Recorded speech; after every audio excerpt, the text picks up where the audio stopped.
गाहाय मन्थ्रि नरेन्द्र मदिनि उदखारिफोरखौ फोजोबनो रौनियाफोरखौ खावलायनायनि उनाव उदखारिफोरनि हेंथायै सिग्रोमनाया जम्मु आरो काश्मीराव गोख्रों फिन जादों। नाथाय बे थासारिनि समाव हादराव आरोबाव फिन उदखारि गाग्लोबनाय जाथाय।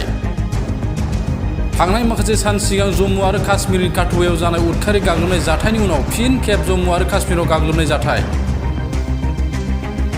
थांनाय 15 जुलाइनि हराव उदखारिफ्रा जम्मु आरो काश्मीरनि ड'डा जिल्लायाव फिन गाग्लोबदों। बे गाग्लोबनाय जाथायाव 4 भारतारि आर्मि रौनिया मुंख्लं जादों। उदखारि थानाय खौरां मोननायनि उनाव जम्मु आरो काश्मीर पुलिस आरो भारतारि आर्मि रौनियाफोरा देसा ओनसोलाव सिग्रोमदोंमोन। बे सिग्रोमनायाव उदखारिफ्रा रौनियाफोरनि सायाव गुलि गावदोंमोन। उदखारिफोरनि गुलि गावनायाव 4 भारतारि आर्मि रौनिया मुंख्लं जादों आरो 1 रौनियानि जोखोम जादों।